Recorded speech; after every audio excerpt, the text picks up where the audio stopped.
Hello and welcome to another edition of Heart of Healthcare. My name is Dr. Jan Bonhoeffer, and these podcasts are about helping physicians restore balance in their lives so we can co-create a medical system that benefits everyone. A quick reminder that you can find more information about our nonprofit Heart-Based Medicine and the work we do to support healthcare professionals at heartbasedmedicine.org.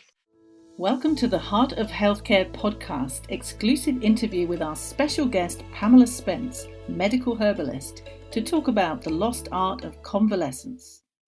Hey Pamela, thank you so much for joining me today. You're very welcome. Thank you for having me. Really looking forward to this conversation. It is so important. Not only personally did I just learn a lot about the meaning and the value of convalescence as somebody who is used to, drive harder and push harder and go further and kind of work hard and play hard. And here is actually a conversation about convalescence. And do we really understand convalescence? And does convalescence mean, hey, you're going to be up on your feet quicker if you push a little harder? Or are there other principles around this? And so let's unpack this a little bit. When we think about why do we even get to talk about this? So we're looking at an environment where we're kind of in a breakneck situation that for many people, right, is very, very tough for many people at the moment. And the general spirit is we need to get through a crisis, we need to push harder, and we need to drive efficiency. We have financial constraints, we have legal constraints, we have social constraints, and we need to kind of pull ourselves together and manage to. Sometimes the word fight is even used, right? We need to fight, struggle our way through this. That's the environment right now. What do you perceive where you are right now with patients? Where are we? What is the starting position? Yeah, so I think a lot of that is absolutely true. We have come through an unprecedented event. We look like we're nearing, we can see the light at the end of the tunnel. People are exhausted.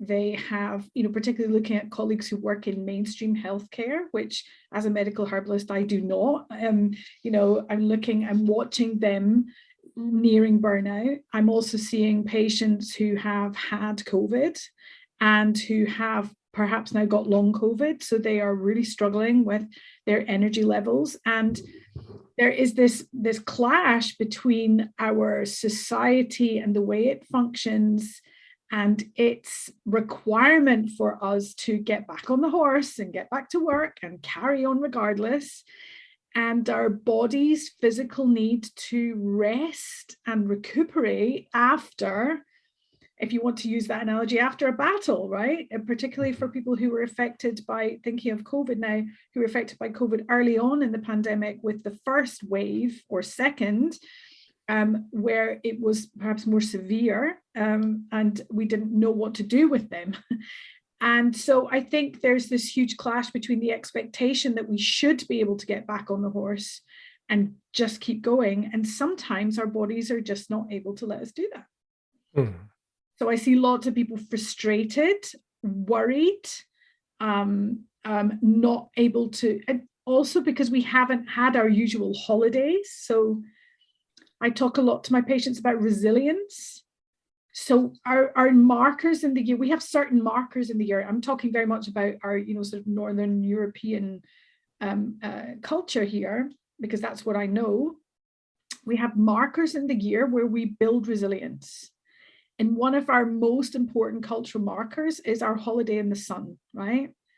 And we know we drop everything, we have downtime, we get a good amount of vitamin D, we relax, maybe we have one too many cocktails, we swim, we see different things, and we come back refreshed. And one of the things I really see right now, and why the idea of convalescence has come so much to the fore for me, is that we have not had any resilience. And in the middle of winter, we have resilience because we meet our families, we have parties, we celebrate Christmas and New Year and all of those things, and that builds our resilience. And we haven't had that in its normal form. So now our bodies are really noticing that, I think. And it's interesting that this very stressful period that we've gone through has kind of created a bit of a social divide, right? Some were really accelerated, like in the healthcare system, in several industries, we had a severe acceleration of everything, and in other areas, there was a complete stop or deceleration, if not complete stop. Yeah. And so people had a very, very different experience of this period. What do you observe here? So what I see is actually some tension between the people on both areas of that, divide. I remember going into a supermarket, sometime, I can't remember now. It was at some point when the restrictions were very tight. And I was talking to the woman who was serving me, and she was really angry. And she said, yeah, I love to be like you. I do anything to be put on furlough. So furlough in the UK is where, I don't know what happened for you guys, but for where you were basically at home on 80% wages, but not able to work. And part of being on furlough was that you were not allowed to do work. So you couldn't work from home. You didn't work. And that was not the case for me because I worked for myself. So actually, but this, she was so angry, she was tired. She'd had to go every day to work. She saw it face this virus and be at risk, and she had no option. And she saw someone like me going in to do my shopping and thought that I'd been sitting at home with my feet up, getting 80% of my wages. And I've seen this tension played out in several ways. So there are people like, probably the clearest example would be people working in mainstream healthcare who were suddenly in full PPE, having to face this situation, no time off. I mean, awful. And then we had the people who sat home and thought, wow, actually, hang on a minute. I don't know if I want to pick up my old pace of life. They were probably driving and the pace was quite high for them. And then they had this time to sit and reflect on what they were doing. And a lot of them have just decided, I'm not going back to that. So we have, what the media has termed the Great Resignation across the US and similarly in the UK, where people have just said, I'm not picking up that pace anymore. I think what we have now is we have the people who are still, particularly in healthcare, working. They still have had no chance to build their resilience. And the people who had the time off, they're fighting this almost this kind of wave of like expectation to just pick up their old lives again, and a lot of them don't want to do it. So there is quite a split of things going on that I see. So while the perspectives are different, so what, if you like, the subjective experience of the same situation is very different. In a way, everybody has arrived at the conclusion that deceleration is valuable, either in the form of it's a longing that we don't have, or it's a realization of, actually, while initially this was uncomfortable to decelerate it, there is something about it that is really valuable. And so I don't want to go back into a stressful situation. So recognizing the chronic stress situation that was there before, I was kind of stopped forcefully. Yeah. So let's look at this chronic stress situation. So I feel like I feel like most medical herbalists like myself and people who do similar jobs were kind of voices in the wilderness for many years about convalescence, because, I remember the moment I realized I was horrified with the way we were looking at how we expect people to just continue to function when things are falling apart. So any of your listeners in the UK may remember that there was an advert on television for a branded over-the-counter pain product, which I'm not going to name. And it was a while ago now. And it was a woman walking through the city, and she had like clouds above her head all around her in a semicircle of all the things she was trying to remember. The school PE kit, the dropping the kids off at school, the what's for dinner, the job, the whatever. And she's walking along looking terrible with an awful headache. And she's juggling all these things. She's trying, and they're kind of falling. And someone throws her in a pack of this painkiller to deal with her headache. And suddenly her face lights up in a big smile and she starts to struggle and she just looks amazing. And I watched it and I thought, oh my goodness, what are we doing? Like, just take a painkiller, numb the fact that you have a ridiculous amount of things to do and just get on with it. And we're supposed to be happy about this. Like, what kind of a life is that?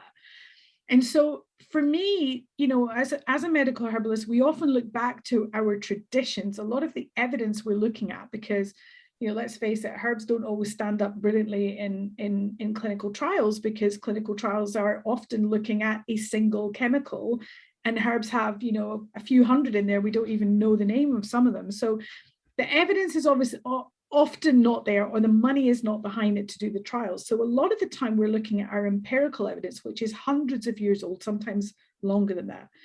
And we're looking back a lot at the models of how did people use herbs when there was nothing else, and they had to know them really, really, really, really well.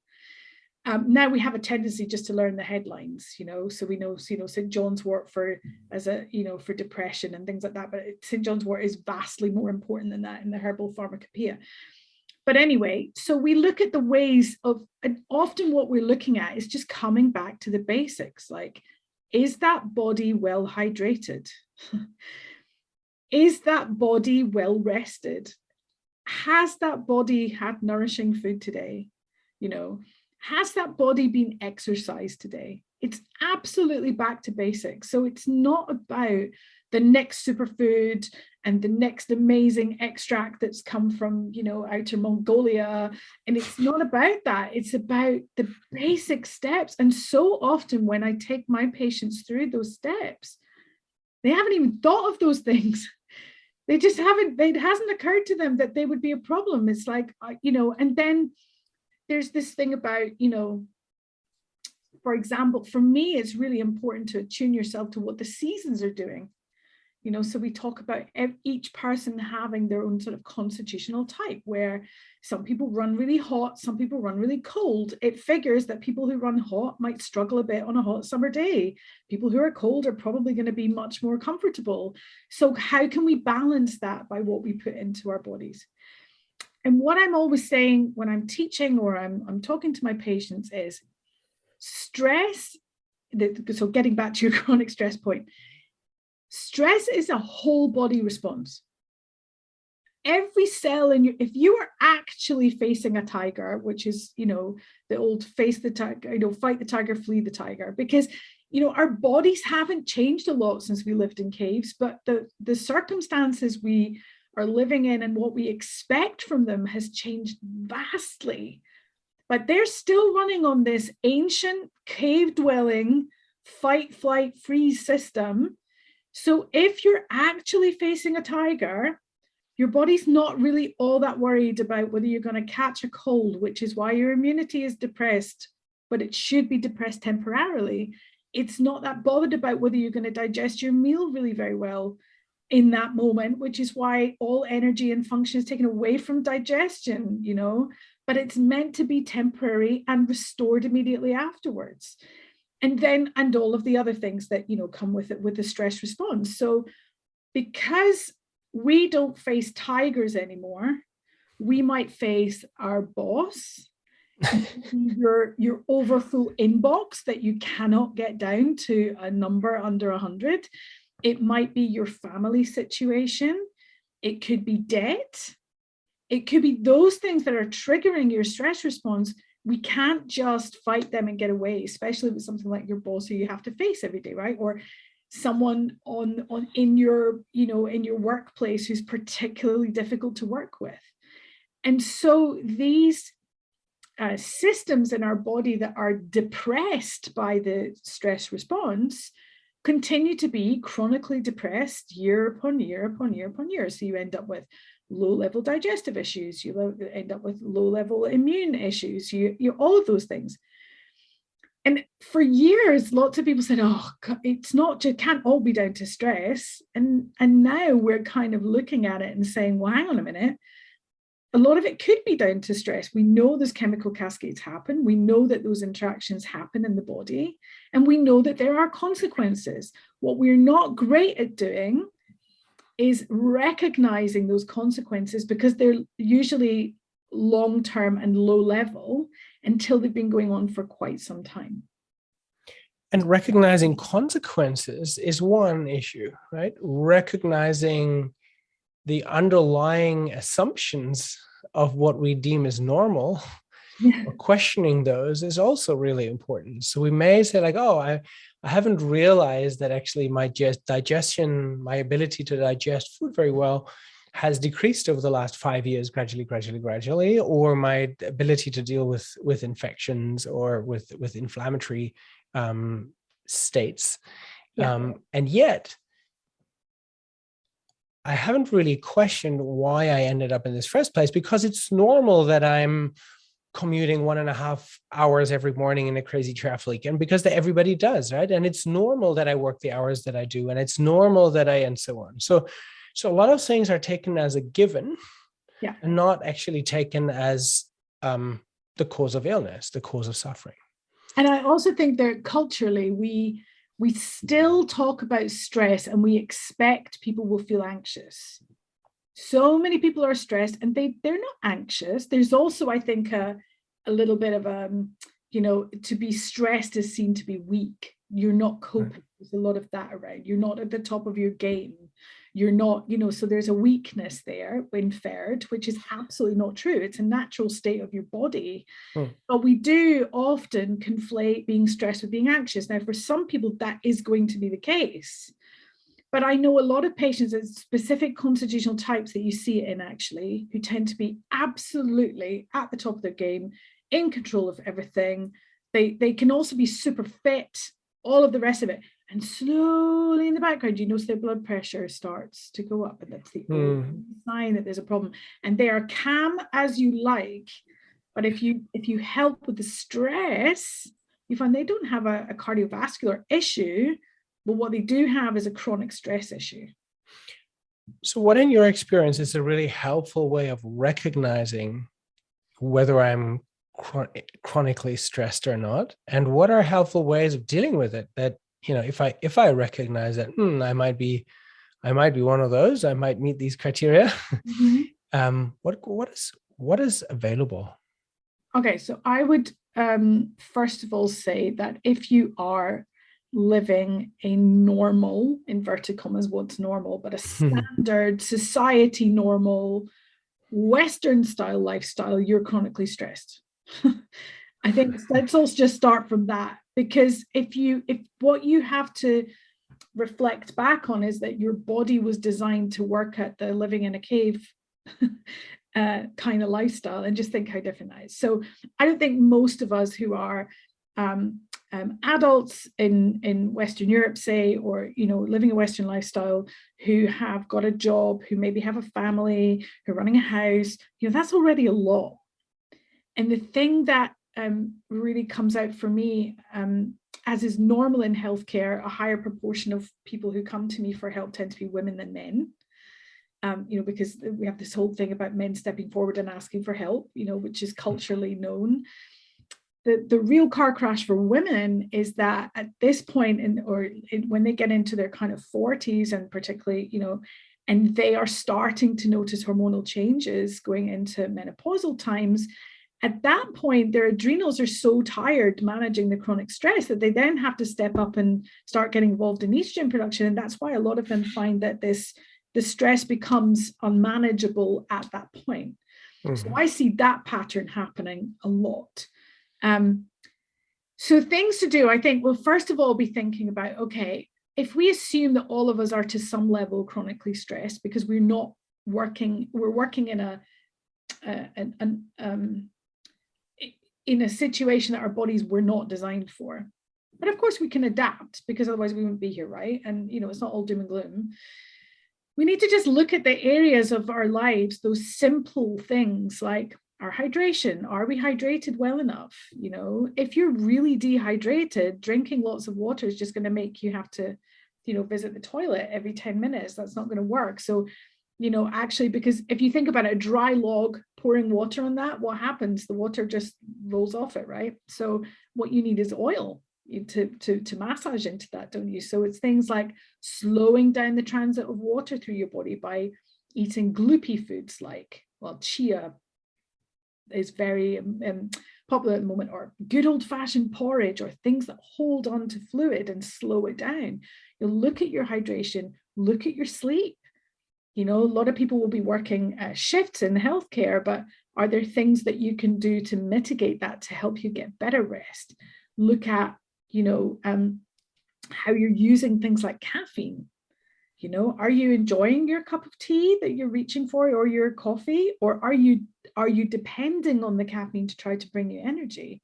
Because at some point that's going to stop working. When you start to become dependent on the caffeine for the energy, you find that either it just doesn't work, or you become very sensitive. You get that horrible jittery feeling. So what can you be hydrating yourself with that is more useful to you, for example? So I do a lot of talking about so one of the jobs that I do, not just in clinic, is also consulting for Twinings tea. So we're helping to create really good herbal teas that people can. There's lots of other brands out there doing it, but obviously they're my favorites. So because but you kind of put in it's like, can you swap out that next cup of tea that you're probably not going to enjoy, and you're probably just reaching for just because you're in the habit of reaching for it, but it's actually not doing any favors? Could you get smart about that? Could you pick something that would be supportive to your adrenals and calming for you that day? Could you reach for, chamomile or something, that tastes amazing, but has got herbal ingredients that can be supportive to you? Could you go to taking something that has guarana in it, that's got slower release caffeine, that might not be so jaggy for your system? Like, how can you do that? When you're taking a snack, can you make sure it's well balanced for you? Can you stop, spiking your blood sugar? So it's all those things, but it really, really is back to complete basics.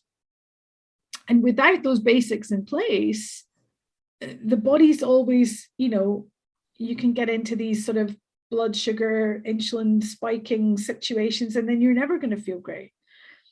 It's really just taking it right back and not being complicated about it, I think. In your experience, this, as you say, this is the basics, right? Yeah. And then there are smarter ways to go about the basics, as you've outlined a few. What is the main enemy here? What's in the way? Like, why is it that when I look in the hospitals, and I look at pretty much any hospital that I worked in so many years, there is tons of carbohydrate in the canteens. You see basically 80% is carbohydrates.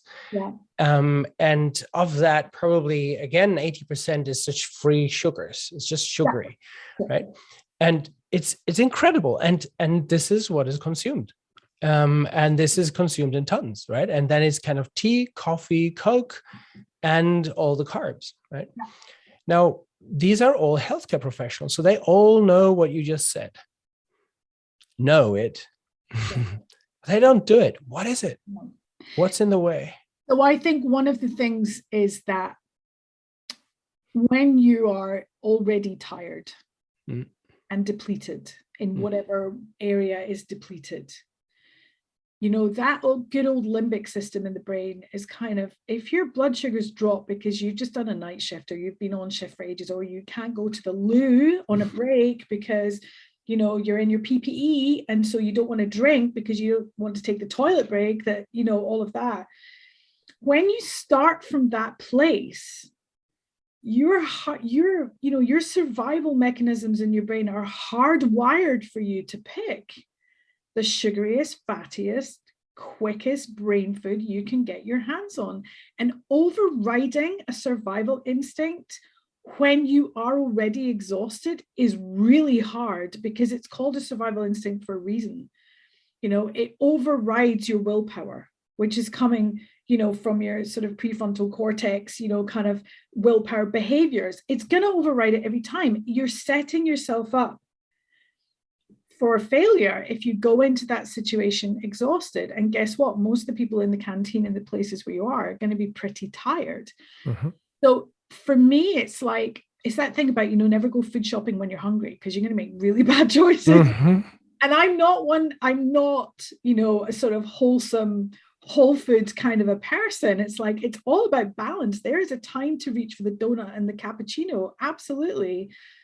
But also, I think that thing that, about trying to swap out your caffeinated drinks for something else. Like, sure, have your coffee in the morning, it's fine, but like, don't keep doing it all day because you're probably not even enjoying it. Is that making a different choice when you're tired is already exhausting, right?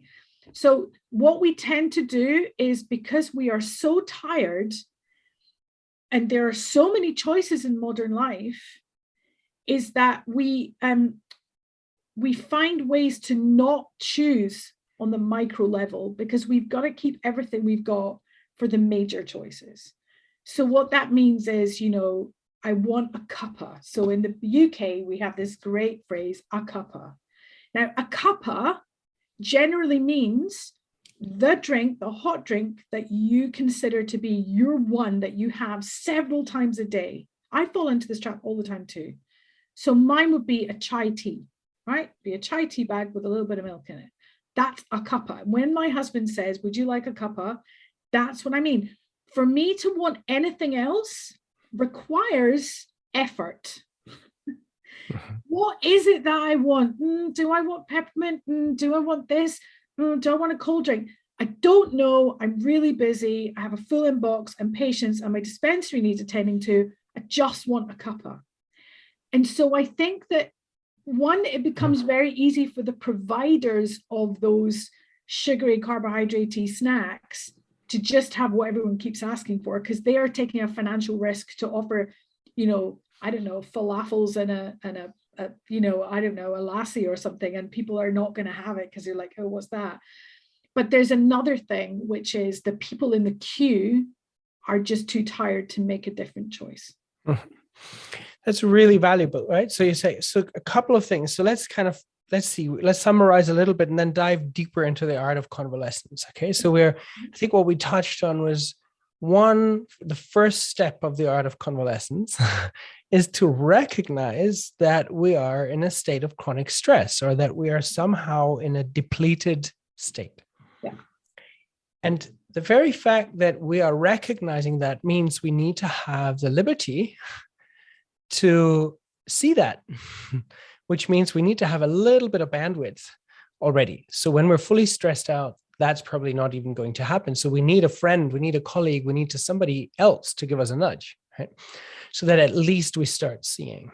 A second step then is that we actually give ourselves the permission to be exhausted, to be depleted, because that doesn't work very well with a health professional's image.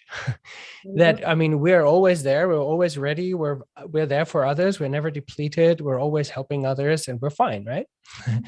And there's nothing wrong with us, right? We wouldn't be depressed, would we? Oh, no, right? We wouldn't be exhausted. Oh, no. We can do another night shift, of course. And then we brag about like 72 hours being on night shift, being on a shift for 72 hours, and we even feel heroic about it, right?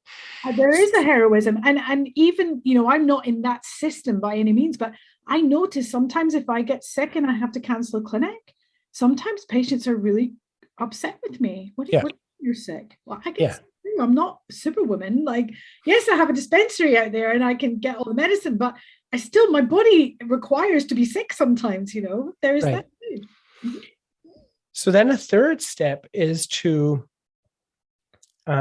recognize that if we give ourselves permission to be exhausted, and we give ourselves permission that this is a little difficult, and to actually stay there, that means a change is actually due to happen, right? We should actually change something about our lives, because this is not a sustainable model in the long term. So now the question is, do we actually have enough effort? Do we have enough energy left to make that change? As you said, if we're fully depleted, changing is really difficult. So let's go a little bit deeper into this. So now we're in a society where there's this kind of general assumption that efficiency and stress and high performance and pushing harder is the accepted kind of song that everybody's singing. And it's kind of normal. How are you? Well, I'm pretty stressed at the moment. Oh, you're too stressed. Yeah, everybody's stressed, right? So we kind of agree on being stressed, right? And it's not an exception. It's more the norm. And then we get into this point where we're saying, well, I actually want to change my situation. That means I now need to start thinking about what does it take for me to become to a state of fullness, of overflow. And as a physician, that's where I'm really struggling, because I learned all the antis, right? So I would maybe then, in kind of my training terms, I would say like, oh, you sound like a little bit depressed, right? So it sounds like you need a little bit of something that gives you energy, so we push you a little bit more so you feel more energized. And then we'll give you maybe some antidepressants, and maybe you have an infection. So maybe what about some anti-inflammatories? Oh, and you have this sore stomach, so maybe some antacids. So I'm realizing I'm going into all of this anti thing, and I'm really strong in the anti world as a clinician, right? So now, what about the pro world, right? We have probiotics, good start, right? But there isn't really a lot in terms of how can we really build health? How can we build, kind of recharge that and that battery? So focusing on this rather than focusing on getting rid of the signs and symptoms of stress. Let's go down there. Let's unpack this a little bit. There was one thing I just wanted to say around convalescence first that just occurred to me when you were speaking there, that there's two things that are happening. One of them is this convalescence required from our chronic state of stress. But there's also the really old-fashioned, because of course chronic stress didn't really exist previously to the last 100 years. There is this old-fashioned convalescence from illness. And if you find it difficult to stop and think back on your stress and getting space there, please remember that every time you are ill, you have just used up more reserves than you currently do. And that convalescence would be almost the, we talked before about the different parts of illness. There's the acute phase, and then there's the kind of the getting better phase, and when you turn the corner, and there is another third phase there that we forget about. And that is important every time you've had anything, be it major or minor, you have used up a bit more. So there's two kind of different kinds of convalescence going on. And that one is a little more, depending on what you've just been through, in terms of having had a virus or something like that, or an operation or whatever, that's a bit more intense. And then we have this convalescence for the kind of life that we're trying to live, right? In these bodies that weren't built for this kind of life and this kind of move towards well-being. So they are slightly different. If I hear you correctly, sorry to interrupt, let's just get this clear. So one is like we're in a steady state of chronic stress and overwhelm. Yeah. And we want to see how can we balance this steady state. So it's a little bit in the open sea. Maybe we can talk about the swell, right? Yeah. So we have kind of the swell coming up and a little bit going down, and kind of the ebb and the tide. So it's a little bit like that. So a basic rhythm of energy expense and back. Yeah. And then there are the special events like an illness or a trauma, and they create peaks of energy expense, and they need also, if you like, troughs, or they need the counterbalancing moment as well. Yeah, okay, so two different rhythms. They're like the wind wave or something in the water. Exactly, not lovely. Yeah, and one of them is more intense than the other one. So one of them is the daily kind of push and pull of modern life and making sure we don't get to a burnout state. And the other one is the good old fashioned. Where I used to live in a village just near here, where I am now, the convalescent home was built. It's huge. It's been a community center for years. There were convalescent homes all over the place. My husband's from the south of Germany. We discussed before, the fact that people would go, and they would have I believe it's called a Kur. For 2 weeks, they would go to this place where we met and worked, where they would have massage and amazingly nutritional food and Kneippbad, the foot baths and walking in the forest. And it was still, when I first traveled there, it still happened. That's how that place got their income. And then suddenly, well, we don't need that anymore. And it was cut because of financial reasons, but it doesn't mean the body doesn't still need it. Isn't it interesting? Like when you talk about this, everybody goes like, oh yeah, wouldn't that be nice, right? And this is this whole wellness industry that is actually flourishing on that assumption, right? So we all know about the importance, and it's kind of been moved out of healthcare into the wellness sector. And it's now seen as a luxury. Right. It's a luxury. So that's so interesting. So convalescence that you're describing as an essential life rhythm, as just, you can't have only the upper parts of your sinus wave. You have to have both, right? To be sustainable. Then that we're kind of excluding that. And a lot of research in kind of medical research is demonstrating like, oh, we can do all these operations we can shorten hospital stay, and we can do all of this in outpatient, and we can get more patients through in less time. And then they're kind of going home and don't know what to do, because they're realizing like, I could just about walk out of the hospital and make it home, but really I don't feel whole and healed yet. No. And a lot of fear comes with that too. Mm-hmm. What is that fear? The fear that a lot of patients talk to me about, if they've been in hospital, they hand over responsibility for their well-being to the medical team. And if they've been through a traumatic time or a serious illness, taking back that responsibility for keeping your body working and gaining trust. I think it's a lot to do with gaining trust. A lot of us, it's happened to me before when I've had to go into hospital. I was unable to keep my body well. I went into a hospital environment. I handed over the care of my body to the medical team, who were amazing. And then I had to leave, and I was frightened because I was having to come home and be responsible again. And I had lost trust in my body. And that's a hard journey. I notice a lot of people, particularly when they get older, they're scared about what could go wrong. What do? We don't know. And that trust in your body takes a long time. I talk about that with patients a lot, building up trust that their body's not going to, they see it as letting them down, And there's something at the moment about, of course, the work has to be done to get the waiting list down. People need operations, they need seen, they need, but I had a patient contact me yesterday and say they'd just been discharged with medication that they didn't understand what to do with, because it had been explained when they were still quite woozy from the procedure. And they said, what do I do? And I said, I'm a medical herbalist. I can't tell you what to do with that. You've got to go back to, find some way of getting in touch with that, that ward and find out from them. I can't do that.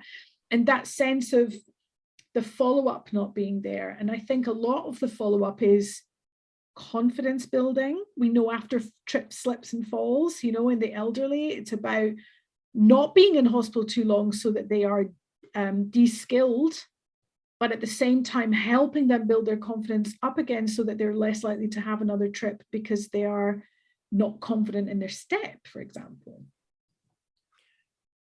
So thank you. You're mentioning two really important parts. So, and they're in a way, very non-medical in terms of the current paradigm. And that's interesting. That's why I love your expression, the lost art of convalescence, is we've kind of pushed some part of it to the wellness arena, and we've pushed another part to the somehow it's kind of just pushed away. It's kind of ignored. It's just like, we don't want to see that anymore. But it's really important. You talked about two things. One is taking back responsibility, and another one is to build confidence. And those are two different steps. And then a third step is actually to kind of build energy again, right? Or to allow. And what does that look like? Is it an active process to build energy, or is it more like letting go and let energy enter into the body again?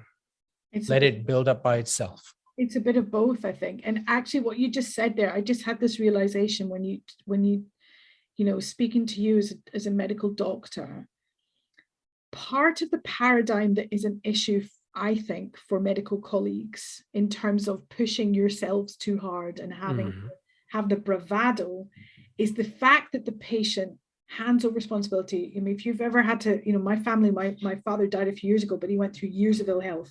And the relief when an ambulance turned up and you could hand over responsibility for keeping him alive, literally, to someone else. And there's that thing about, you put yourself in the hospital, you hand over responsibility to the doctor. So the fact that we look to the doctor, and actually I just had this sudden realization, the doctor is stepping to meet that, I'm going to make everything okay. that feeds that Exactly. mask, doesn't it? Of Exactly. I can't be ill, I cannot stop, I can't be weak, I cannot be stressed, I must keep going. We feed all of that. So we're in this relationship as doctor and patient, and one is feeding the other one, isn't it? Right. But actually, we're not ascending in a sustainable health model here. We're actually depleting each other. Yeah. Because the doctor is, in a way, actually taking away the responsibility, yeah. which in a way is temporarily weakening the patient rather than actually keeping them engaged to a level of degree. And we're just sharing the burden during a time of travel together.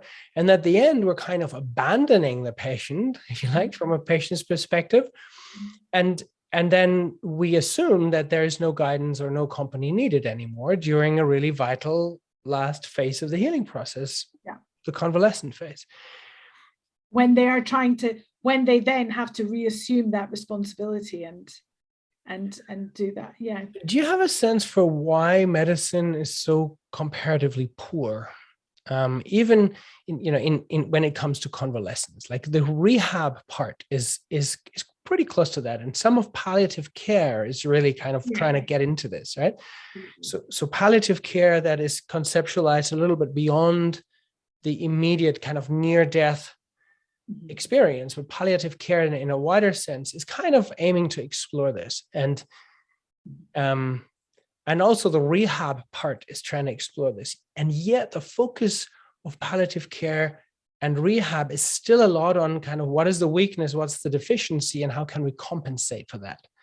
So we're still not quite in that transition to really promote convalescence, kind of nurture convalescence. Why is that? Why is this such a ignored or not seen part of healing? I think that part of it comes down to the tools we have in our boxes. We have very different tools. And what I notice about midwifery as well as palliative care is that they are both much more open to bringing in other tools, like in midwifery now, and I think across Scotland, certainly in my local area, all the midwives are trained in aromatherapy. And they will do aromatherapy massage during labor. A lot of them are also trained in hypnotherapy. We did have a number of doctors in GPs in the UK a few years ago, less so I think now, who also trained in homeopathy. And that was a thing for a while, but homeopathy has not got such a good standing in the UK now. I know it's different, maybe where you are. I think that I think it's about the tools in the box. So, for example, when people come to me and they have a situation that I know herbs cannot deal with, I am saying to them, I'm not the right person to help you. I think you need to go back to your GP. So I'm kind of doing the same thing. I'm saying, look, this isn't something for me. I had someone the other day whose blood pressure was so ridiculously high. I was like, look, you really don't want herbs and you need to get to your GP now, like now. Because the pharmaceuticals are what are going to do this for you. The herbs are not going to do this for you. Or if they do, it's going to take too long. It's too risky. Don't. So I think that I look at the tools in my box and I say, well, what can I do with these? And I think a lot of the time, the GPs that I know are looking at the tools in their box and they're saying antidepressant, antibiotic, anti this, anti that. That's what I have, right? So if you're time strapped, and you need to get through your patients and you need to make sure you've done your due diligence and they are going. If you don't have another tool to offer them, of course, you're not going to continue that relationship with them, are you? Because you don't have the tools. So it's about, so I and what I love about herbal medicine is that it's tonic medicine. So this is an idea that comes from way back when the herbalists split off from what was going to become the pharmaceutical model began, really. And the herbalists split off and convalescence remained part of what we did. And it's about a tonic. And a lot of people say to me, particularly if I come across people who are quite anti-alternative or complementary health, and they can make fun of, oh yeah, but you used to, smear the chest in mustard powder and use, all these ridiculous recipes, and it didn't work, and all those people died. And I'll say, yeah, because we didn't have an alternative then. We have an alternative for acute medicine now. The alternative for acute medicine is either surgery done safely or it's pharmaceutical medicine. But pharmaceutical medicine is not good at being a tonic. So what do I mean by that? A tonic for me in the Victorian kind of aspect is taking a medicine that will help to build strength. You asked me about how you build energy a bit back before we got, I took you on a different track again. The herbs come into the body, apart from a few which are used in tiny doses because their therapeutic ratio is so small. Most herbs will go into the body and will support the body to function better. Can I tell you exactly how they do that? No, I cannot. Because of those several hundred chemicals working in synergy together, and the fact that most medical herbs, we would never prescribe one herb. We usually use we layer them together in prescriptions of 6 and 7, something like that. Usually, I use tinctures mainly. So we're putting these herbs together to support function, and the idea with herbs is always get you to the best you can be, stabilize you there, then start to drop the medicine away, because the idea is that your body should be able to do it by itself after that. That's what we're good at. If I break my leg, I would say, or I have a heart attack, do not take me to a herbalist. I don't want to see one. That's not what we're good at.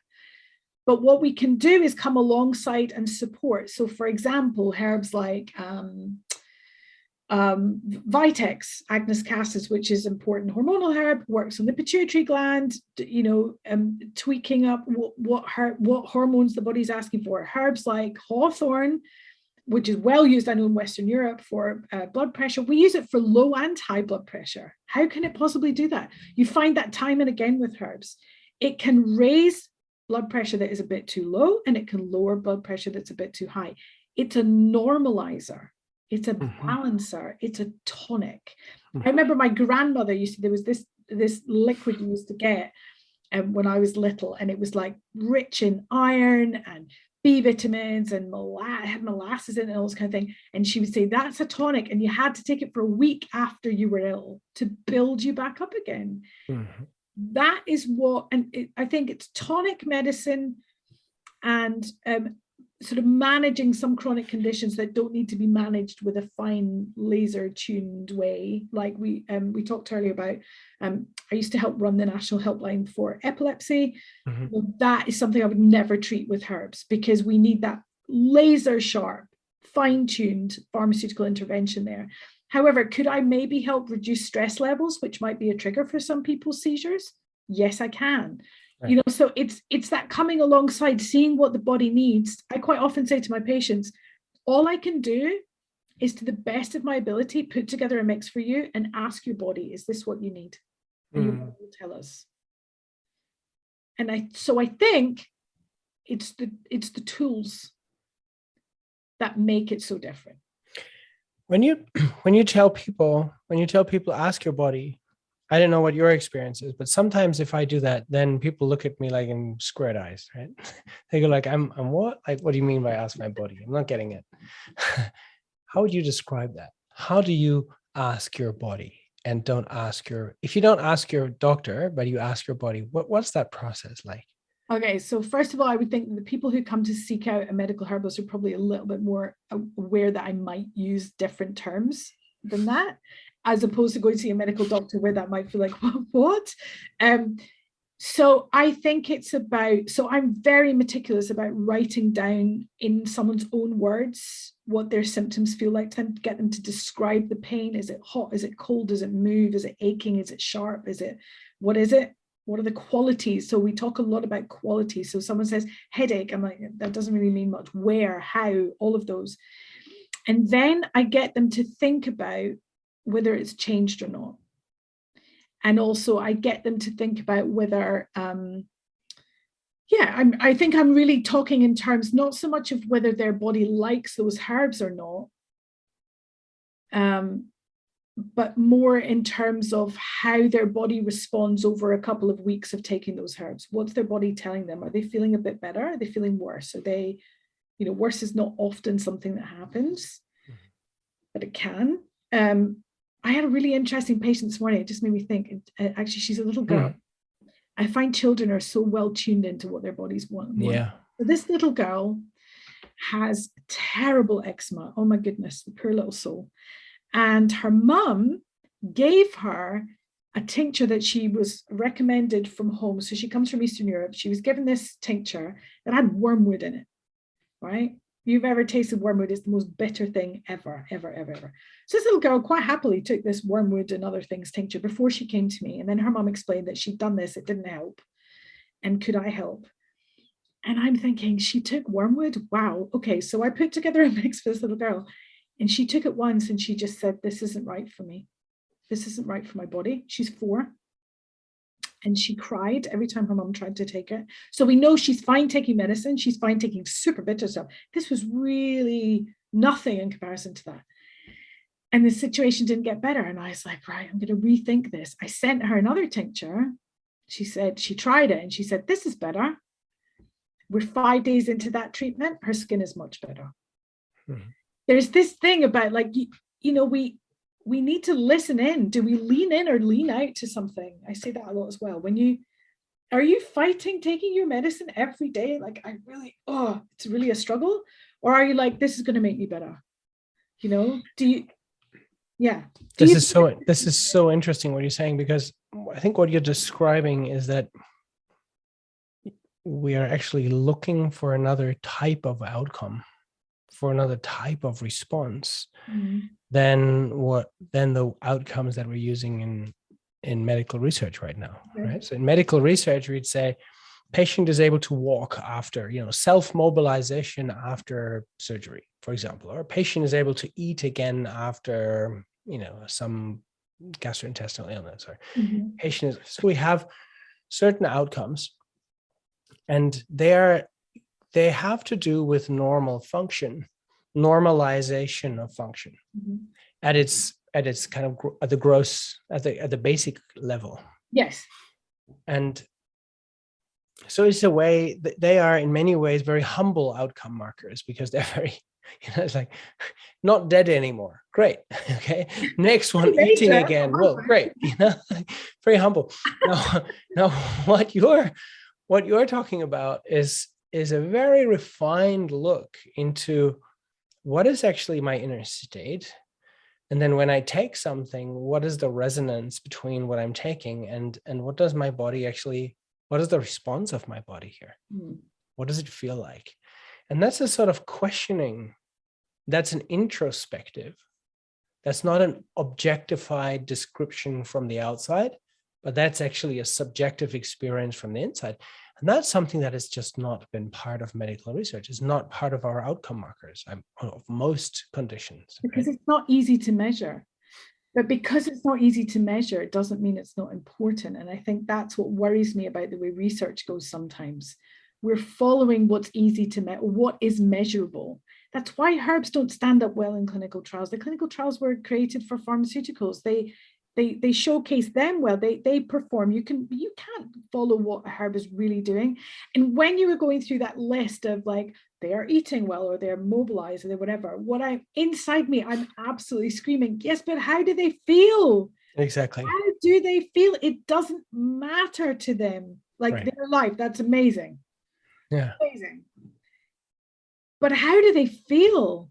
Because that's how they're going to, influences how they will cope. We all know if we have had a good night's sleep and we feel okay, our pain level may be the same, but pain is utterly subjective, and it will feel less if we're better rested, right? We're happier. And if we are also not rested and unhappy or scared or frightened, our pain is going to be way less manageable, because it's about how we feel about it. Right. And we usually end up with a healthcare professional because of a subjective experience and not because of an objectively measurable something.